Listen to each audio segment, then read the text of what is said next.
reasoning is hardly logical. Logically, illogical, logical.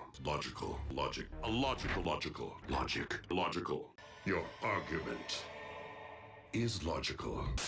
Welcome back to the reoccurring series on the channel where my opinion on a Transformers character is the only right opinion. Today, we're going to be talking about the mad scientist himself, Shockwave. Last video in the series, we talked about Soundwave, and like Soundwave, Shockwave hasn't had that many appearances before 2007. There's Shock Blast from Energon, but saying Shockwave and Shock Blast are the same character is like saying Bumblebee and Hotshot are the same character.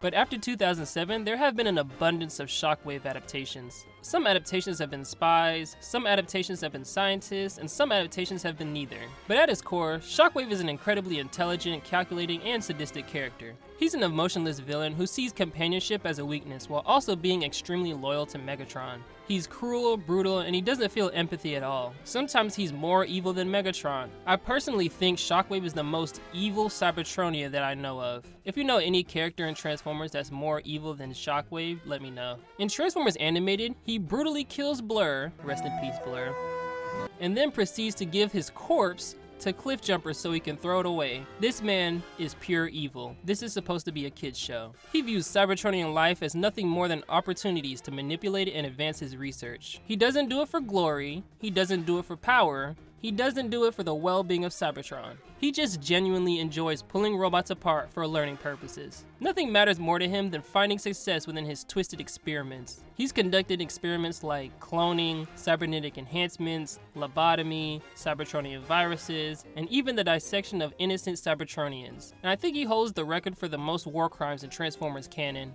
Not every adaptation has Shockwave as a mad scientist, but the best adaptations are when he's presented as an extremely intelligent antagonist. Some adaptations have been more intelligent than others, but one adaptation definitely deserves the bottom. The worst Shockwave adaptation goes to the Bayverse Shockwave. Yeah, are you really surprised? Out of every adaptation of Shockwave, this is the only one that does so little in his own series. He shows up every once in a while to be an obstacle for Optimus and look intimidating. I can barely call him a character. He might as well be one of the random grunts that get torn through like paper.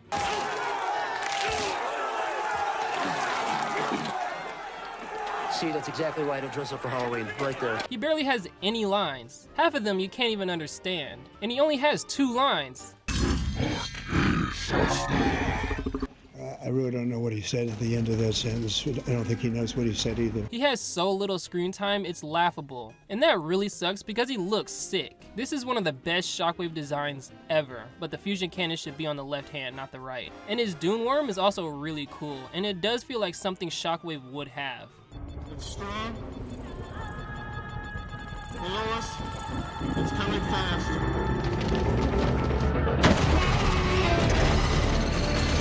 In the comics, it's a native creature to Cybertron that Shockwave tames, but that's not touched upon in the movies. We could have had a scene where Shockwave shows up in Africa and briefly mentions it, and maybe Starscream can make a snarky remark.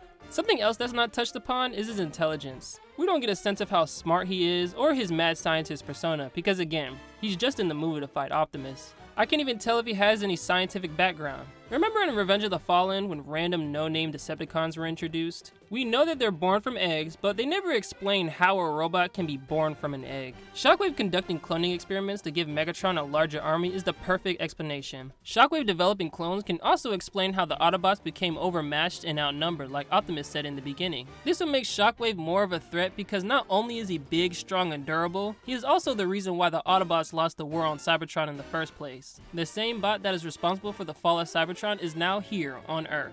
Not just that, having Shockwave do cybernetic augmentations could be the reason why some Decepticons look more animalistic than the Autobots. They could even play around with that and make some really deranged looking Decepticons. It could be like the Decepticons are giving up their humanity in order to not only separate themselves from the Autobots, but also strengthen themselves. Show what the Decepticons are willing to do for power and have Shockwave at the helm. This series laid out the groundwork to make Shockwave an interesting and compelling villain while also adding another layer to the Decepticons. They could be a little more than just giant evil robots that get blown up by the good guys. Michael Bay indirectly set up a unique concept that could have been expanded upon in Dark of the Moon. If he had made these movies with the intent of having the robots be the main focus, this could have been a contender for the best Shockwave adaptation ever. And his send-off is extremely underwhelming. He's presented as this big threat in the beginning of the movie, but by the end, he's treated like every other Decepticon in the movie. A parachute is his one weakness, and he gets gunned down by humans with little resistance, and then Optimus finishes the job seconds later.